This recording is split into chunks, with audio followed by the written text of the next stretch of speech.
ఎంతో అద్భుతంగా చూసినటువంటి ఆ విషయాన్ని అందించడానికి ఎంపిక చేసుకున్నటువంటి బొండా వెంకటేశ్వరరావు గారు, కిషోర్ గారు, వారి కుటుంబ సభ్యులందరికీ కూడా నేను అభివందనాలు తెలియజేస్తూ జ్యోతి ప్రకాశితం చేసేందుకు వేదిక మీదకి విచ్చేయవలసిందిగా డాక్టర్ గరికపాటి నరసింహారావు గారిని మీ కరతాళ ధ్వనుల మధ్య ఆహ్వానిస్తున్నాను.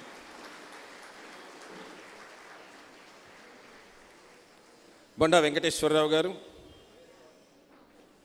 మట్టే శ్రీనివాస్ గారు, లలిత ఎంటర్ప్రైజెస్ ఇండస్ట్రీస్ అధినేత పెద్దాపురం, బొండా కోటిబాబు గారు, బొండా రాంబాబు గారు, వబలిశెట్టి కృష్ణకుమార్ గారు, హనుమాన్ శెట్టి మణిదీప్ గారు, బొండా వెంకట నాగేశ్వరరావు గారు, పండు గారు, బొండా శ్రీధర్ గారు.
మాతృదేవో భవ, పితృదేవో భవ, ఆచార్య దేవో భవ శాలువతోటి నూతన వస్త్రాలతోటి గౌరవిస్తున్నారు.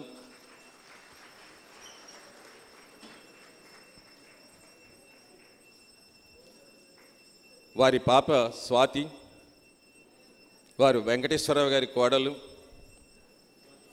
ఈ శ్రీనివాస గారి అన్నగారికి నాకు కూడా తాడేపల్లిగూడెంలో ఒకే వేదిక మీద ఉగాది పురస్కారం జరిగింది.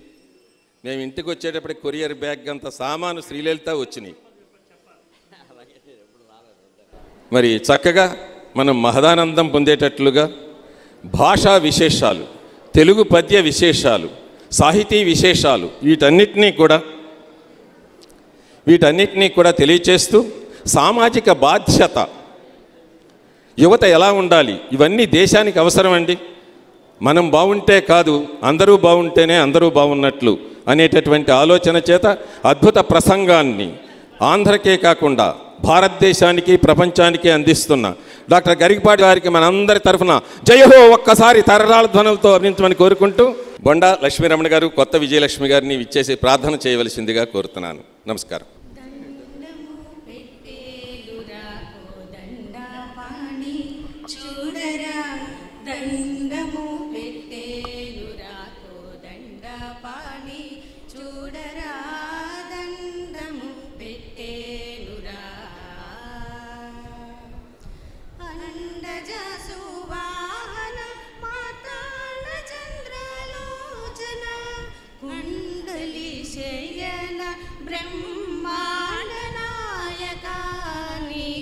దండము పెట్టేనురా కోదండపాణి చూడరా దండము పెట్టేనురా.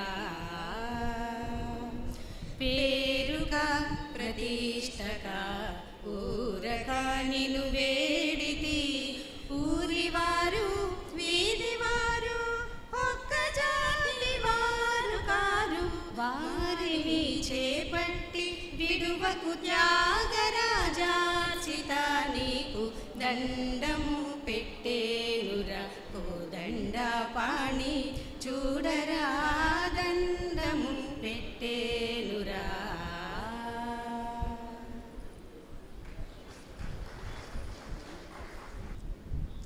భీమవరంలో గొట్టుముక్కల రామకృష్ణ శాస్త్రి గారు రచించిన శ్రవణకుమారుని కథ శ్రావణం అనే కావ్యం మీద జరుగుతూ ఉన్న 3 రోజుల ప్రవచనంలో 2వ రోజు ప్రవచనానికి మీకందరికీ హృదయపూర్వకంగా స్వాగతం పలుకుతున్నాం. హరి ఓం. మాతృదేవోభవ. భావోద్వేగమక ప్రపంచమూలకం భావప్రభావంబులన్ భావం వంతయు క్రమ్మివేయ. భావోద్వేగమక ప్రపంచమూలకం భావప్రభావంబులన్ భావం వంతయు క్రమ్మివేయ. జననీ భావంబు ప్రేమాంకమై త్రావించున్ వినయామృతాబ్ధులను. జననీ భావంబు ప్రేమాంకమై త్రావించున్ వినయామృతాబ్ధులను. సంతాపంబు బోద్రోలగా దైవం బౌనిక తల్లి ప్రేమ. సంతాపంబు బోద్రోలగా దైవం బౌనిక తల్లి ప్రేమ. అది తాదాత్మ్యము కల్గించెడిన్. అది తాదాత్మ్యము కల్గించెడిన్. రకరకాల భావోద్వేగాలన్నీ మనలో ప్రవేశించి మన మనస్సుని కలుషితం చేస్తున్నప్పుడు ఎప్పుడూ అమ్మవారి ప్రార్థన చేయాలి. ఆ మనస్సు మన మాట వినడం లేదు, ఏదో ఆలోచిస్తోంది రకరకాలుగా అన్నప్పుడు చేయవలసింది భగవత్ ప్రార్థన. ప్రార్థన వల్ల నెరవేరని కోరిక లేదు, ప్రార్థన వల్ల దొరకని రక్షణ లేదు. ఇది సమస్త శాస్త్రాలు చెబుతున్న మాట. ముఖ్యంగా మానసికమైన ఆందోళన అనుకున్నప్పుడు ఖచ్చితంగా మన పూజా మందిరంలోకే మనం వెళ్ళి ఏదో మనకి తెలిసినటువంటి స్తోత్రాన్ని పారాయణ చేయడమో, లేదు 4 పద్యాలు భగవంతుడికి సంబంధించినవి పాడుకోవడమో, ఏమీ లేకపోతే ఆ విగ్రహం ముందు కూర్చుని మన బాధ ఏదో అమ్మవారికి చెప్పినా చాలు 24 గంటల్లో పరిష్కారం అయిపోతుంది, అనుమానం లేదు. మన ఇంట్లో ఉన్నవి విగ్రహాలు బొమ్మలు అనుకోకూడదు. మనం మాట్లాడితే బొమ్మ కూడా అమ్మ అవుతుంది. ఎందుకంటే మనం మాట్లాడకపోతే అమ్మ కూడా బొమ్మేగా ఇంట్లో. మనం మాట్లాడకపోతే అమ్మ కూడా బొమ్మే అవుతుంది. అందుకని మాట్లాడితే బొమ్మ కూడా అమ్మ అవుతుంది. భగవంతుడు నిజంగా తల్లి అని నమ్మి మనం మాట్లాడడం ప్రారంభించాలి. విగ్రహాలతో మాట్లాడడం ఏమిటి అనుకోవద్దు. ఎంతోమంది శనిగ్రహాలతో మాట్లాడడం కంటే విగ్రహాలతో మాట్లాడడమే చాలా మంచిది. పనికిమాలిన వాళ్ళందరితోటి మనం చర్చలు పెట్టుకుని రకరకాలుగా మాట్లాడే సమయాన్ని వృధా చేసుకోవడం కంటే విగ్రహాలతో మాట్లాడడమే చాలా మంచిది. ఎప్పటికైనా మనకి సమాధానం దొరుకుతుంది. మన అంతరాత్మ నుంచే సమాధానం దొరుకుతుంది ఖచ్చితంగా. దాన్ని ఏదో ఉన్మత్తత అనుకోకూడదు. భగవంతుడి విషయంలో ఉన్మత్తుడైన వాడికంటే అదృష్టవంతుడు లేడు అంటాడు వివేకానందుడు. రామకృష్ణ పరమహంస అంత ఉన్మత్త స్థితికి వెళ్ళిపోబట్టే అమ్మవారి యొక్క దర్శనమైంది. ఆయన ప్రపంచంలో మరి దేన్ని భావించలేదు భగవద్ దర్శనాన్ని తప్ప. అలాగ మనం కూడా ఊరికే ఆందోళన అని పెంచుకుంటే అనారోగ్యాలు ఎక్కువ అవుతాయి. అప్పుడు డబ్బు ఖర్చు ఎక్కువ అవుతుంది, అప్పులు ఎక్కువ అవుతాయి, మళ్ళీ దానివల్ల ఆందోళన ఎక్కువ అవుతుంది. వీటన్నిటికీ పరిష్కారం భావోద్వేగమక ప్రపంచమూలకం భావప్రభావంబునన్ భావం వంతయు క్రమ్మివేయ. జననీ భావంబు ప్రేమాంకమై త్రావించున్ వినయామృతాబ్ధులను. సంతాపంబు బోద్రోలగా దైవం బౌనిక తల్లి ప్రేమ. అది తాదాత్మ్యము కల్గించడిన్. ఇది నేను మా అమ్మగారి పేరు మీద చెప్పిన జగన్మాతకైనా ఈ ప్రార్థనే వర్తిస్తుంది. అది వర్తిస్తే సుఖదుఖాలు రెండూ సమానంగానే తీసుకుంటాం. శ్రవణకుమారుని జీవితంలో చిన్నప్పుడు ఎంత సుఖపడ్డాడో తెలుసుకున్నాం. గొప్ప జమీందారుడి ఇంట్లో పుట్టాడు. సంపన్నమైన వైశ్య కుటుంబం, ఏ లోటు లేకుండా పెంచారు. అతనే చెప్పాడు, నన్ను నిన్నాళ్ళుగా స్వర్ణడోలికలలో నన్బెట్టి అత్యంత పావన వాత్సల్యము మీర పెంచితిరి. మీ వంతయ్య నా వంతు వచ్చినది ఈ మాత్రము తల్లిదండ్రులను సంసేవించి చేయూతనీయని వాడు ఎట్టులు పుత్రకొండగును నాన్న మిరలే చెప్పుడీ. నన్ను ఎంతో ప్రేమగా బంగారు భూయాల్లో ఊపి పెంచారు, బంగారు పాత్రలో అన్నం పెట్టారు, బంగారపు గిన్నెలో పాలు తాగించారు, బంగారపు చెంచాలతో అన్నం తినిపించారు. ఈవేళ మీకు ఏదో పేదరికం వచ్చింది కదా అని నేను మర్చిపోతానా ఆ విషయాన్ని? ఉన్నప్పుడు నాకే చేశారు కదా అవటం ఉన్నప్పుడు లేనప్పుడు మిమ్మల్ని చూసుకోవలసిన బాధ్యత నాకుంది కదా అన్నాడు ఆయన. ఇది మనకి మానవ సంబంధాలను మెరుగుపరిచేటువంటి ఒక కథ. నిజంగా ఉంటే ఒకలాగా లేకపోతే ఒకలాగా ప్రవర్తించడం మనలో చాలామందికి అలవాటు. బాగా డబ్బు, అధికారము, పదవి అన్నీ ఉంటే ఆయన చుట్టూ 1000 మంది చేరతారు. ఆ కాస్త పదవి పోయిందంటే, ఆ అధికారం పోయిందంటే, ఆ డబ్బు కాస్త వారి దగ్గర లేదు, అప్పుల్లో కూడా ఉన్నారట అని తెలిస్తే ఎవ్వరూ పెళ్ళికి పిలిచినా రావు. బాగా డబ్బు ఉన్నవాడికి, అధికారంలో ఉన్నవాడి ఇంటికి పిలవకపోయినా పెడతాం మనం. వాళ్ళతో సత్సంబంధాలు పెట్టుకుంటాం, ఏదో రకంగా గొప్పలు చెబుతాం. లేకపోయేసరికి రాంగ్. డబ్బుకు ఒక్కటే కాదు, అధికారానికి అంతే, పదవికి అంతే ఇవాళ పరిస్థితి. అందుకే మానవులు ఆ డబ్బు చుట్టూ, అధికారం చుట్టూ, పదవుల చుట్టూ తిరుగుతూ ఉంటారు. అలా తిరగని ఒక మంచి సమాజాన్ని, శ్రవణ కుమారుని కథ జరిగిన నాటి సమాజాన్ని మళ్ళీ మనం చూడాలి అంటే మనలో మార్పు వస్తే చాలు. మార్పు ఎక్కడ మొదలవుతుంది అంటే మన మనస్సులోంచే మొదలవుతుంది. మనం డబ్బును బట్టి కాకుండా శీలాన్ని బట్టి, ప్రవర్తనను బట్టి, విద్యను బట్టి, తెలివితేటలను బట్టి, సమర్థతను బట్టి, నీతిని బట్టి, నిజాయితీని బట్టి మనుషుల్ని గౌరవించడం అలవాటు చేసుకుంటే మార్పు క్రమంగా అదే వస్తుంది. క్రమంగా మన ఒక్క మనస్సు మారితే ప్రపంచం మారుతుందా అనకూడదు. మన మనస్సులోంచే ప్రపంచం అంతా పుట్టింది, సమస్తం చెప్పినట్టుగా. మన ఒక వ్యక్తి మనస్సు, అతని ఆలోచనల నుంచి అతని జీవితం నిర్మాణమైనట్టే మొత్తం సమాజంలో ఉండే అందరి మనస్సు, సమిష్టి మనస్సు అంటారు దాన్ని. ఈ ఆలోచనల నుంచి మన సమాజం నిర్మాణమైంది. ఎందుకంటే కొత్తగా ఏమీ రాలేదు. అందుకని ఒక్కసారి భగవత్ ప్రార్థన ద్వారా ఈ కలుషాలన్నీ మనం పోగొట్టుకొని ఆ త్యాగపూరితమైన జీవితాన్ని గడపడానికే ప్రయత్నం చేయాలి. అందుకే శ్రవణ కుమారుని కథ. నిన్న చెప్పుకున్న ప్రకారం అతను భిక్షాటన చేయవలసిన పరిస్థితి వచ్చినా కృంగిపోలేదు. ఎక్కడో ఒక చోట మకాం పెట్టచ్చు కదా, ఊరికే ఈ తిరగడం ఎందుకు అనుకోవచ్చు. కానీ మధురాపురం పక్కనే ఉన్న పట్టణంలోనో ఊళ్ళోనో మకాం పెడితే మళ్ళీ అక్కడ వాళ్ళంతా వచ్చి రోజు అరుగుల మీద కూర్చొని విమర్శలు మొదలు పెడతారు. ఇల్లాలని పిలిచి, అన్నపూర్ణమ్మ ఒకప్పుడు ఎలా ఉన్నావు, ఎన్ని ఆభరణాలు ఉండేవి అంటూ మొదలెడతారు. ఆవిడికి బాధ. అందుకని దూర ప్రాంతం వెళ్ళిపోతే గొడవ లేదు. నా దూరం దూరం దూరం దూరం వెళ్ళిపోయాడు. అందుకే మధ్యలో కొన్ని ఊళ్ళల్లో కొంతమంది మా దగ్గర ఉండండి, మీకు అన్నీ మేము చేస్తాం అని చెప్పినా కూడా ఏమేమియో సాకులు చెప్పుచు త్రోసిపుచ్చు గమనాసక్తుండునై వెంటనే ఎంతోమంది రండి రండి మీకు అన్నీ చేస్తామన్నా వద్దండి వద్దండి మేము వెళ్ళిపోతాం, మాకు ఉంది దానికి ఏం లేదు. కాబడి ఎందురా సుఖముగా బగియంతును నేను దానిలో పువ్వులు పెట్టినట్టులు అలపున్బడకుండగ కూరుచుందురీ పావనులు. ఈ విధంబు నిరపాయము వీరల సేవయుండె నా జీవిత లక్ష్యము.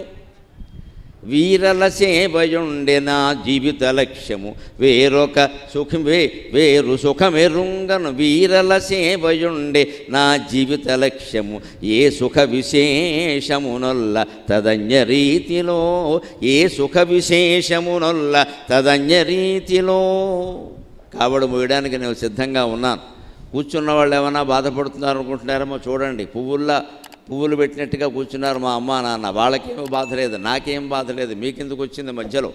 అందుకని ఇవన్నీ పట్టించుకోకండి దయచేసి, మమ్మల్ని మా దారిని మాది వదిలేయండి, మేము వెళ్ళిపోతాం అన్నాడు ఆయన. అలా ఎందుకని దూరంగా వెళ్ళిపోయాడు అంటే తన ఊరి నుంచి మళ్ళీ ఎవరూ వచ్చి ఈ పాత విషయాలన్నీ ప్రస్తావించే అవకాశం లేనంత దూరంగా వెళ్ళాడు. ఈవేళ మనం ఎంత దురదృష్టవంతులం అంటే మనం అమెరికా వెళ్ళినా ఈ గొడవ తప్పదు ఇక్కడికి. ఎందుకంటే స్మార్ట్ ఫోన్ వచ్చింది మన ప్రాణానికి. ఈవేళ అలాంటి అవకాశాలు లేవు. మన ఊరి నుంచి వెళ్ళిపోదాం, మన రాష్ట్రం నుంచి వెళ్ళిపోదాం, లేదు మన దేశం వదిలి వెళ్ళినా నిన్నెవడో అందలుచుకున్నవాడు ఫేస్బుక్లో పెట్టి అంటాడు. కానీ ఇప్పుడే ఉన్న ఒక గొప్ప మార్గం ఏమిటంటే పూర్వం కంటే అవేవో మనం చూడకుండా ఉంటే సుఖంగా ఉంటాం అంతే. దానికి ఒక్కటే ముందు, చూడకుండా ఉండడం ఒక్కటే. స్మార్ట్ ఫోన్ ఉన్న వాళ్ళందరికీ నా ప్రత్యేక విజ్ఞప్తి ఏమిటంటే దానికి ఒక సమయం పెట్టుకోండి చూడడానికి. వాట్సాప్లైనా ఫేస్బుక్లైనా ఏదైనా మనం స్పందించడానికో మాట్లాడడానికో దానికి ఏదైనా సందేశం పంపడానికో ఒక సమయం పెట్టుకోవాలి. ఉదయం ఒక అరగంట, సాయంత్రం ఒక అరగంట, అంతకంటే పెట్టుకోకూడదు. ఉదయం 2 గంటలు, సాయంత్రం 2 గంటలు పెట్టుకుని కెలుకుతూ ఉంటే అదే సరిపోతుంది. ఒక అరగంట, ఆ అరగంటలో ఏమైనా చెప్పదలుచుకుంటే అందులో సమాధానం చెప్పవలసిన అవసరం ఉంటే చెబుతాం, లేకపోతే చెప్పం. ప్రతి ఫోటోకి మనం స్పందించాల్సిన అవసరం లేదు. పొద్దున్నే కూడా స్నానం చేసి తువ్వాలు కట్టుకుని వాడు ఫోటో పెడతాడు. వాడు బ్రేవ్ అంటే మనం వావ్ అని ఆలోచన పనే లేదు ఇక్కడ. వాడు ఏదో బిర్యానీ తింటూ ఫోటో పెడతాడు. ఆ ఫోటో మనకెందుకండి? తినేదో దరిద్రం, మళ్ళీ ఇదో మనకి ఇక్కడ. నువ్వు ఎప్పుడైనా తిన్నావా అంటాడు. ఇవన్నీ అవసరమా? ఇలా ఎన్ని గంటలు, ఎన్ని రోజులు, ఎన్ని సంవత్సరాల సమయం వృధా అయిపోతుందో ఆలోచించండి. పూర్వం ఈ బాధ లేదు. మహా అయితే మగవాళ్ళైనా ఆడవాళ్ళైనా అరుగుల మీద వీళ్ళు, పిట్టగోడ మీద వాళ్ళు నిలబడి కూర్చుని 4 కబుర్లు చెప్పుకునేవాడు. ఏదో గంటకో 2 గంటలకో మొత్తం మీద లోపలికి వచ్చేవాడు. మహా అయితే ఈ ఇంట్లో గొడవలు ఆ ఇంట్లోకి, ఆ ఇంట్లో గొడవలు ఈ ఇంట్లోకి వచ్చేవి, కానీ ప్రపంచం అంతా తెలిసేవి కావు. ఆ వ్యవస్థ నయం ఓ రకంగా. దానివల్ల మానవ సంబంధాలు బాగుండేవి. మిగిలిన విషయాలు ఎలా ఉన్నా ఏదో పక్క ఈవిడ మాట్లాడుకుంటే ఏదైనా ఆపద వస్తే ఆవిడ వచ్చి కాపాడుతుంది హాయిగా. పక్క వాళ్ళు అలా ఉంటారు కదండి. ఆ రకంగా మానవ సంబంధాలు ఉండేవి. ఈ ఫోన్లో మనం ఫేస్బుక్లో చర్చలు చేసేవాళ్ళు, వాట్సాప్లో వాళ్ళు ఎప్పుడూ మన దగ్గరికి రాలేరు కూడా. వాళ్ళు ఎక్కడో ఉన్నారు. అందుకని ఈ కాలక్షేపాలు మానుకుంటే మనం శ్రవణ కుమార్ అనే కథలో ఉండేటువంటి సారస్యాన్ని గ్రహించగలుగుతాం. అందుకని మా పని మమ్మల్ని చేసుకోనివ్వండి, మీకు తెలియదు మా బాధ అని అతను కొందరికి సమాధానం చెప్పి కొందరికి చెప్పక వెళ్ళిపోయాడు. ఆ వెళ్ళేటప్పుడు ఇంకా కాస్త ఇలాగే ఊరూరికి తిరుగుతూ ఉంటే, భిక్షాటన చేసుకుంటూ ఉంటే ఎవరో ఒకరు గుర్తుపడుతున్నారు, మనం ఉండమంటున్నారని కాస్త వేగం పెంచాట. ఆ కావడి మోసుకుంటూనే వేగం పెంచాట. ఎంత వేగం పెంచాడో, ఎలా వెళ్ళాడో కొట్టుముక్కల రామకృష్ణ శాస్త్రి గారు మంచి ప్రౌఢమైనటువంటి పద్యంలో చెబుతున్నారు. శరవేగ ప్రవిశారితాంఘ్రయుగళీ సంపిష్ట బాలోపలోత్కరము అస్పృష్ట నిశాభయంబు అగణితోద్యత్కంటక గ్రామము ఉద్ధురవేగాగతయాత హింస్రవణ జంతువ్రాత సాశ్చర్య దృక్పరిదృష్టం వైసాగే తద్గమనము అప్రాప్తాధ్వఖేదం మునై. ఒక్క ముక్క అర్థం కాదు తెలుగు మాస్టర్ అర్థం చెప్పకపోతే. కానీ ఇటువంటి పద్యాలు పూర్వకావ్యాల్లో చాలా ఉండాలి. ఇప్పుడు చాలా భాగం తీసేశారు. అర్థం కాదని తీసేశారు. చివరికి విద్యార్థుల ప్రవర్తన వాడికి అర్థం కాకుండా అయిపోయింది. అర్థం కాని పద్యాలు ఉండాలి. మాస్టర్ ఉన్నది ఎందుకంటే అర్థం చెప్పడానికి. అర్థం కాదు కదా అని మానేస్తే అలాగా ఎవడికి అర్థమైంది సంసారం, ఎవడికి అర్థం కాకపోతే చేస్తున్నాం. అర్థమైతే తక్షణం వదిలేస్తాం. అర్థం కాదు కాబట్టి అర్ధాంగి అన్నారు, అర్థమైతే పూర్ణాంగి అనేవారు. సంసారం ఎవరికైనా అర్థమైందా? ఎవరికి అర్థమైందండి?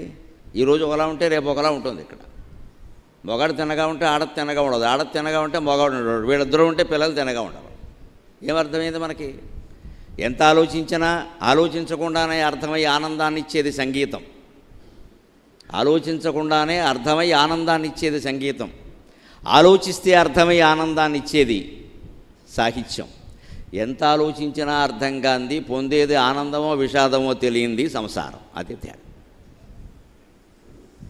ఎంత ఆలోచించినా ఇది అర్థం కాదు. పైగా పొందుతున్నది ఆనందమో తెలియదు, దుఃఖమో తెలియదు, ఏం పొందుతున్నామో తెలియదు, అంతా అయోమయం. ఆ దుఃఖాలు విషాదాలు అన్నీ కలబోసిన కథ. ఇప్పుడు ఒక పాత్ర ప్రవేశిస్తుంది, ఒక మహారాజు పాత్ర త్వరలో. ఆయనకి విచిత్రం, ఇచ్చింది శాపమో వరమో తెలియదు. అంచేది మన జీవితాలు అంతే. సంసార జీవితం ఎవరికీ అర్థం కాదు. ఇంకా బ్రహ్మచారిగా ఉన్నప్పుడైనా అర్థమవుతుంది, కానీ దాని అర్థం కావాలంటే చాలా కష్టపడాలి. అందుకోసం ఇటువంటి పద్యాలు చదివి అర్థం చేసుకోవాలి.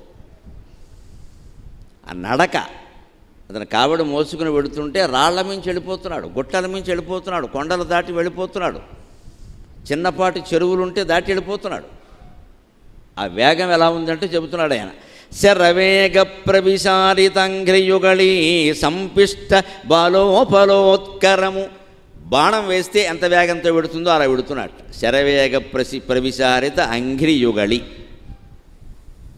అతని పాదాలు 2 బాణాలతో సమానమైన వేగంతో వెడుతున్నాడు. ఎందుకంటే ఈ వ్యాఖ్యానాలు భరించలేకపోతున్నాడు. మనకి వ్యవహారాలు తక్కువ, వ్యాఖ్యానాలు ఎక్కువ, కాపురాలు తక్కువ, కామెంటీలు ఎక్కువ. మనకి ఇవి భరించలేకపోతున్నాడు ఆయన.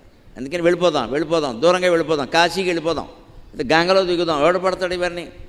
ఏమయ్యా అంత ఆస్తి ఎలా పాడైపోయిందని ఒకడంటాడు, కొంచెం జాగ్రత్త పడద్దా అని ఒకడంటాడు. ఎందుకు వచ్చిన ఉపదేశాలు ఇవన్నీ?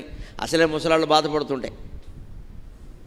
ఎప్పుడు మన జీవితాల్లోనే ఆలోచించవలసిందేదే. బాధపడేవాడిని మరింత కొళ్ళపొడిచేలా మాట్లాడకూడదు. ఎవరింట్లోనైనా అకాల మరణం సంభవించిందనుకోండి, పెద్దవాళ్ళు ఉండగా పిల్లవాళ్ళకి ఏదో జరగడం సంభవించింది అనుకోండి, మనం పలకరించడానికి వెళ్తాం. సాధారణంగా మనకి తెలియకుండానే ఏం వాడతామో తెలుసా అమ్మ? ఏ జన్మలోనో చేసిన పాపం అమ్మ ఇలా కట్టి కుడిపేసింది. చాలామంది వాడతామండి. ఇంతకంటే పాపం లేదండి. అసలే ఇంట్లో కుర్రాడో అమ్మాయో ఎవరో అకాల మరణం చెంది వాళ్ళు ఏడుస్తుంటే ఏ జన్మలోనో చేసిన పాపం అంటే ఎవరి పాపం ఇది? తల్లిదా తండ్రిదా? నువ్వు చూసావా? ఓదార్చవలసిన విధానం అది కాదండి. నిజంగా అటువంటిదే జరిగితే మన ఇంట్లో కానీ మనకు తెలిసిన వాళ్ళ ఇంట్లో కానీ అటువంటిది జరిగిన వృత్తాంతం చెప్పి ఇలాంటివి జరుగుతూనే ఉంటాయమ్మా, బాధ తగ్గించుకో అని చెప్పాలి. అది ఓదార్చే విధానం, అది ఓదార్చే విధానం. అంతేగాని ఏ జన్మలోనో చేసిన పాపం అమ్మ ఇలా కట్టుకో, ఆ తల్లి చేసిందా తండ్రి చేశాడా? ఎవరు చేశారు పాపం? వాళ్ళ పాపం ఎక్కడ చూశారు మీరు? అసలు మనకి కర్మ సిద్ధాంతం గురించి ఉన్న పెద్ద పొరపాటు అవగాహన ఏమిటంటే, కర్మ సిద్ధాంతంలో 90% చెప్పిందంతా ప్రస్తుతమైన కర్మ, పూర్వజన్మ కర్మ కాదండి. అది ఎందుకు చెబుతారో తెలియదు. ఎక్కడా లేదు అది. రామాయణంలో కానీ భారతంలో కానీ శాస్త్రాల్లో కానీ కర్మ సిద్ధాంతం అంటే ప్రస్తుత కర్మ, పూర్వజన్మ కర్మ కాదు. 90% నువ్వు ఇప్పుడు ఏం చేస్తున్నావో దాన్ని బట్టి జరుగుతుంది. మనకి తెలియని దాన్ని పూర్వజన్మ పరజన్మ ఏదో ఎన్ని మాట్లాడతామో అసలు ఇక్కడ మొత్తం గందరగోళం సాలిగూడు అయిపోయింది హిందూ మతం మొత్తం. అందరికీ ఇదే నమ్మకం. ఏం జరిగినా సరే కర్మ. ఏమిటి కర్మ? నిన్న దొరికిందమ్మా సీటు, ఇవాళ దొరకలేదు. కర్మ. కర్మ ఏం లేదు, నువ్వు ఆలస్యంగా వచ్చావు దొరకలేదు. కర్మ ఏముంది దానికి? నీ కర్మ నా కర్మను. ముందే జనమంతా వచ్చి కూర్చుంటున్నప్పుడు మనం రావాలి, రాలేదు దొరకదు, ఎక్కడో కూర్చోవాలి. నిన్న దొరికిందమ్మా అదృష్టం. అదృష్టమేం లేదమ్మా దానికి, ముందు వచ్చి దొరికింది. ఈ కర్మ అదృష్టం దురదృష్టం ఈ మాటలు వాడడం మానేసినప్పుడే మన జీవితాలు బాగుంటాయండి. యోగ వాసిష్టం 32,000 బ్రహ్మాండమైన వేదాంత గ్రంథంలో వశిష్ఠుడు రాముడికి ఉపదేశం చేసిన చోట అంటాడు కదా, లక్ష్మీర్ దృష్ట్వా నివర్తతే అదృష్టశ్రేష్ఠ దృష్టీనాం లక్ష్మీర్ దృష్ట్వా నివర్తతే. ఎవరి ఇంట్లోనైనా అదృష్టం దురదృష్టం అనే మాట రోజుకు 3 సార్లు మించి వినపడితే వాడి ఇంట్లోంచి లక్ష్మీదేవి వెళ్ళిపోతుందని చెప్పాడు. అదృష్టం కూడా వినపడద్దండి, ప్రతిదీ దృష్టమే కనపడుతుంది అక్కడ. అదృష్టం ఏంటి? అంత అదృష్టం ఏం లేదండి. ప్రతిదాన్ని అలా భావిస్తున్నాం మనం. ఎక్కడెవడో కనపడగానే అదృష్టం. కనపడటం ఏమిటమ్మా? వాడు దారిపోతున్నాడు, నువ్వు ఎదురయ్యో కనపడ్డాడు అంతే, ఓ నమస్కారం చెప్పు. ఈ అదృష్టం రావడం వల్ల దురదృష్టం కూడా వచ్చేసింది. కారణం కనపడకపోతే కారణం వెతకాలి, కానీ కారణం లేదనుకోకూడదండి. అది వెతకపోతే ఊరుకోవాలి. వేదాంత గ్రంథాల్లోనే స్పష్టంగా చెప్పారు. పెద్ద దురదృష్టం ఏంటంటే ఈ మాటలు బయటికి వెళ్ళలేదు. ఈ మాటలన్నీ బయటికి తీసి ప్రపంచమంతా ప్రచారం చేయడానికే భగవంతుడు నాకు ఆయుర్దాయం ఇచ్చాడు. నేను అదే చేస్తాను ఈ పని ఖచ్చితంగా. వెళ్ళని మాటలన్నీ నువ్వు చెప్పరా అబ్బాయి అని చెప్పింది నాకు సరస్వతీదేవి. ఖచ్చితంగా నువ్వు చెప్పరా అబ్బాయి, నీకు ధైర్యం ఉందని. ఈ మాటలు చాలామందికి నచ్చవు. ప్రతిదీ కర్మ మీద పూర్వజన్మ మీద గెంటేస్తుంటే అందరికీ ఆనందంగా ఉంటుంది. నువ్వు తప్పుడు వ్యాపారం చేశావు, నీకు నష్టం వచ్చింది. ఈ పూర్వజన్మ కర్మకి నీ వ్యాపారానికి సంబంధం లేదు. నువ్వు మళ్ళీ మంచి వ్యాపారం చేస్తే బాగుపడతావు. అది నీ చేతి మీద ఉంది. Your destiny is in your hands అంటాడు వివేకానందుడు. ఖచ్చితంగా నీ చేతిలో ఉంది నీ భవిష్యత్తు అన్నాడు. మనం ఒప్పుకుంటా, చేతిలోనే ఉందండి. ఇదిగో ఈ రేఖల గురించి కాదమ్మా, కోతులు కూడా ఉంటాయి రేఖలు. ఎక్కడ చూసుకోండి, రేఖల మీద ఆధారపడతారు. ఇక్కడ బుర్ర ఆలోచించడం తెలియదా? ఇదివరకు బుద్ధి లేని వాళ్ళని చూసాం, ఇప్పుడు బుర్ర లేని వాళ్ళని చూస్తున్నాం. మన బుద్ధితో ఆలోచించాలి ప్రతిదీ. ఏది ఎందుకు జరుగుతోంది, తప్ప ఒప్ప. ఆత్మజ్ఞానం అంటే కూడా ఏం లేదండి, మన ఆలోచనల సమగ్ర సమీక్ష. దాన్ని ఆత్మజ్ఞానం అన్నారు జిడ్డు కృష్ణమూర్తి గారి మాట. మన ఆలోచనల సమగ్ర సమీక్షే ఆత్మజ్ఞానం. మనం మంచి ఆలోచన చేస్తున్నామా, చెడ్డ ఆలోచన చేస్తున్నామా, ఏం జరుగుతోంది, ఎందుకు ఇలా ఆలోచించేటప్పుడు ఏం చేయాలంటే నేను అనేది పక్కన పెట్టి ఆలోచించాలి. మన ఆలోచనల్లో కల్మషం ఎందుకు ప్రవేశిస్తుందంటే నేను కారణంగా. నేను అనగానే నాది వస్తుంది, నేను నాది రాగానే మొత్తం కల్మషం అయిపోయింది. ఇక్కడ నాకు మేలు జరగాలి ఎవరికేమైనా సరే, నేను బాగుండాలి ఎవరికేమైనా సరే. దానికి వ్యతిరేకమే శ్రవణ కుమారుడి కథ. ఆయన తనకి మేలు జరగాలని కోరుకోలేదు. కాసేపట్లో చూస్తాం ఎంత భయంకరమైన ప్రమాదానికి ఆయన సిద్ధపడతాడు. ప్రమాదం ఎదురయ్యాక కూడా ఎలా మాట్లాడతాడో. 16-17 ఏళ్ల బాలాకుమారుడైన ఇండియన్ బాయ్, సమస్త ధర్మశాస్త్రాలు మూర్తీభవించిన తల్లిదండ్రులకు పుట్టినటువంటి సంతానం, ఆ ధర్మశాస్త్ర జ్ఞానాన్ని ఆకళింపు చేసుకున్నటువంటి శ్రవణ కుమారుడు మృత్యు ఎదురైనా సరే ఎలా మాట్లాడతాడో చూస్తాం. ఆ ధైర్యం మనకు ఉండాలి. ఎక్కడ ఈ కథ మొత్తంలో జన్మాంతర కర్మ గురించి ఒక్క మాట చెప్పడం, మనం మాటిమాటికి దాన్నే వాడుతున్నాం. ఇక్కడ అందుకే ఈ మధ్య నాకు బాగా ఉత్సాహం కలిగి మొన్న ఎక్కడ సూర్యాపేట, తెలంగాణలో సూర్యాపేటలో ఆ కార్యకర్త ఎవరో అడగని అంశం అడిగాడు. కర్మ సిద్ధాంతం గురించి మాట్లాడండి అన్నాడు. ప్రపంచంలో అడిగినవాడు నువ్వు ఒక్కడవే వస్తున్నాడు పెట్టుకో అని చెప్పాను. మనం 2 గంటల్లో శుభ్రంగా 3వ తారీఖున దొళ్ళ కొట్టేశాను కర్మ సిద్ధాంతం ఉదాహరణలతో సహా. యూట్యూబ్లో చూడండి. దాని పట్ల చాలా అపార్థాలతో ఉన్నాం మనం. కర్మ అంటే పూర్వజన్మ కాదు, ప్రస్తుత కర్మ. నువ్వేం చేసావో దాన్ని బట్టి ఫలితం వస్తుంది. Newton's third law, for every reaction there is an equal and immediate reaction. అదే కర్మ సిద్ధాంతం. నువ్వు చేసింది నీకు తగులుతుంది. అది ఈ జన్మదైనా వచ్చే జన్మదైనా తగులుతుంది. ఈ జన్మలో తగిలిన దానికి కారణం స్పష్టంగా కనబడుతూ ఉంటే వచ్చే జన్మలు ఎలా అనుకుంటామండి, పూర్వజన్మలు ఎలా అనుకుంటామండి? కుర్రాడు బండేసుకు వెళ్ళాడు, 2వ గేర్లో ఉండేది 5వ గేర్లో పెట్టాడు, బండి పట్టుకెళ్ళి వాడు ఇష్టం వచ్చినాడు. అపాచీ బండి పైకి లేపేశాడు. అమ్మాయి కనపడగానే ఇంకా అడ్డంగా నడిపేశాడు. ప్రమాదం జరగకపోతే పెళ్ళి అవుతుందా?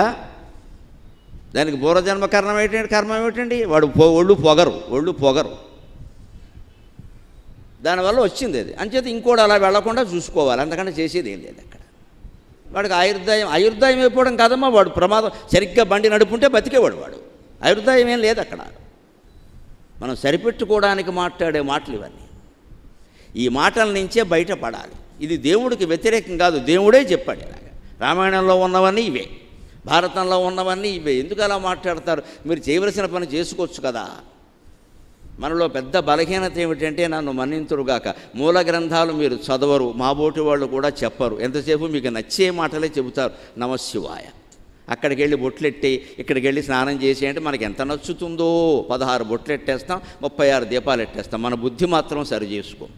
కానీ నా ప్రాణం ఉన్నంత వరకు నేను అక్షరాలు మార్చమని, అంకెలు మార్చమని, ఇల్లు మార్చమని చెప్పనమ్మా, బుద్ధి మార్చుకోమని మాత్రమే చెబుతాను ఖచ్చితంగా. మనం ఎక్కడున్నామో అక్కడే ఉంటాం, ఎలా ఉన్నామో అలాగే ఉంటాం. మన బుద్ధిని పరిశీలించుకుంటాం, జీవితం ఖచ్చితంగా బాగుంటుంది. అది మన చేతుల్లో ఉంది. దీనికి ఏ గురువు గారు అక్కర్లేదు, ఏ దేవుడు అక్కర్లేదు, ఏ మఠం అక్కర్లేదు, ఏమక్కర్లేదు. నీకు నువ్వు చాలు. ఇది ఆత్మవిశ్వాసం. అది ఉంది కాబట్టి అతివేగంగా పెడుతున్నాడు, దేన్ని లెక్క చేయకుండా. శరవేగ ప్రవిశారితంఘ్రియుగళి సంపిష్ట బాలోపలోత్కరము. ఆయన బాణవేగంతో సమానంగా పెడుతుంటే గులకరాళ్ళన్నీ నలిగిపోతున్నాయట. సంపిష్ట బాలోపలోత్కరము. ఉపలం అంటే రాయి, బాలోపలం అంటే చిన్న చిన్న రావు. అవన్నీ ఆయన కాళ్ళ కింద పడి నలిగిపోతున్నాయట, అంత వేగంగా పెడుతున్నాయట. అస్పృష్ట నిశాభయంబు, రాత్రి అవుతుందేమో అనే భయం కూడా లేదు, రాత్రైనా వెళ్ళిపోతున్నట్ట.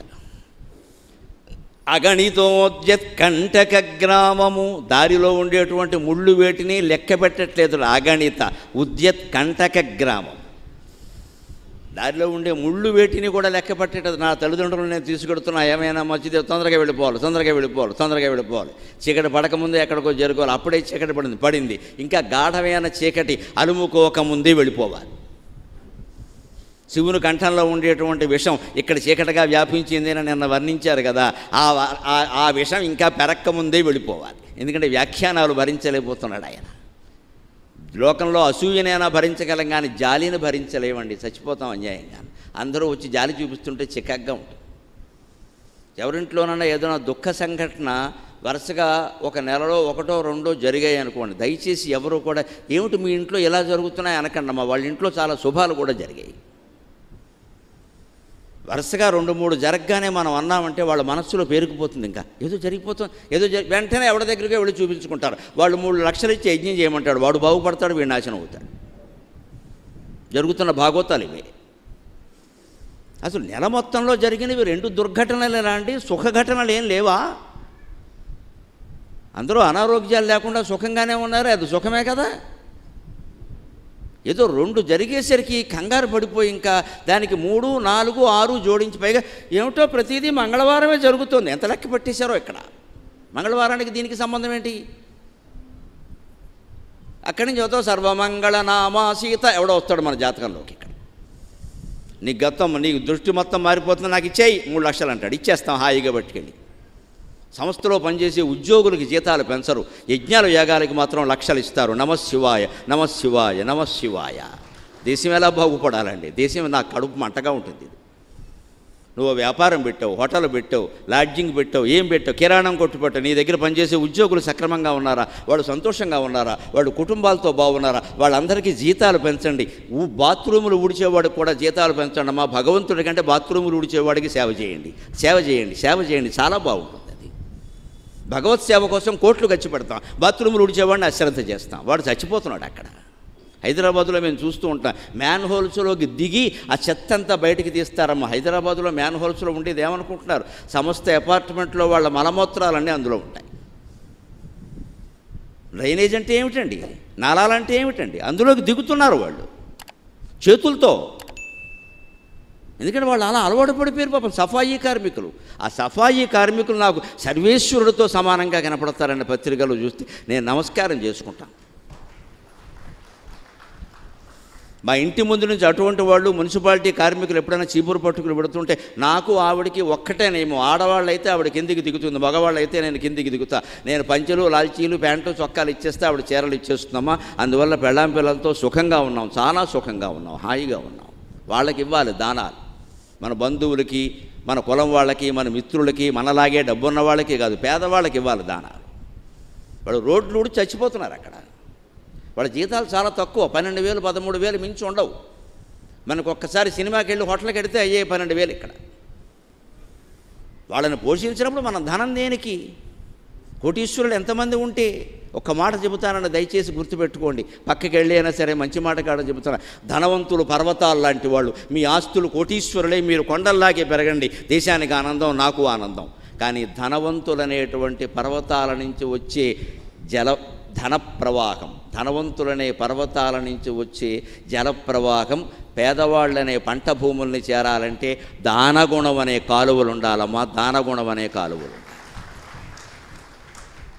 ధనవంతులందరూ పర్వతాల్లో ఉండండి, మేరు పర్వతాల్లో ఉండండి, బంగారు కొండ మేరు పర్వతం. అందరూ కోటీశ్వరులు, ఇంకా సంపాదించుకోండి, ఏం పర్వాలేదు. సంపాదించే అవకాశాలు అందరికీ ఉండవు, భగవంతుడు అందరికీ ఇవ్వడు. ఒక్కొక్కడు ఎంత కష్టపడినా రాదు, ఒక్కొక్కడు కొంచెం కష్టపడినా వస్తుంది. అదృష్టమే అందాం, మంచిదే, పర్వాలేదు.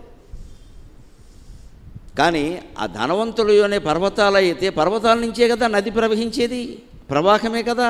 ఆ ధన ప్రవాహం పేదవాళ్ళనే పంట భూముల్ని చేరాలి అంటే మధ్యలో ఔదార్యం అనే కాలు ఉండాలి. మన ఔదార్యం, మన గుణం ఔదార్యం కావాలి. ఇచ్చేద్దాం, మనకు అక్కర్లేదు కదా, ఎందుకింత ఇచ్చేద్దాం. కనీసం పాత బట్టలైనా ఇచ్చేద్దాం, పాత వస్తువులైనా ఇచ్చేద్దాం. ఒక కొత్త వస్తువు కొంటున్నామంటే ఇంట్లో పాత వస్తువు తీసి పేదవాడికి ఇచ్చేయాలి. ఎక్స్చేంజ్ చేయద్దు, యథవదరిద్రం అంటారు దాన్ని. ఇక్కడ నువ్వు 50,000 పెట్టి ఫ్రిడ్జ్ కొంటే పాత ఫ్రిడ్జ్ వాడికి ఇస్తే 2,000 ఇస్తాడు. దేనికి 2,000 యథవసంత? దానం వేయలేని దాన్ని పట్టుకెళ్ళి ఇంట్లో పనివాళ్ళకో, డ్రైవర్కో, క్లీనర్కో, వాచ్మెన్కో దాన్ని దానం ఇస్తే రోజు బొట్లెట్టి అమ్మవారిని పూజించినట్టు పూజిస్తాడు. దాన్ని మన పేరు చెప్పుకుంటాడు. మనకి మనసు ఒప్పదు, దాన్ని కూడా అమ్మేయడమే. ఈ ఔదార్యం ఉండాలి. అప్పుడు మృత్యువుకు కూడా భయపడం. అందుకే దేన్ని లెక్క పెట్టకుండా వెళ్ళిపోతున్నాడు ఆయన. అగణితోద్యత్కంటక గ్రామము, ముళ్ళు రాళ్ల దారెది, దాన్ని లెక్క చేయకుండా వెళ్ళిపోతున్నాడు. ధర్మానికి నిలబడ్డాను, తల్లిదండ్రుల సేవ చేస్తున్నాను, బ్రహ్మచర్యం పాటిస్తున్నాను, నాకేమిటి, పేదరికం నన్నేం చేస్తుంది అనే ధైర్యంతో వెడుతున్నాడు ఆయన. పేదవాళ్ళ ఒక ఆదర్శం శ్రవణ కుమారుడు.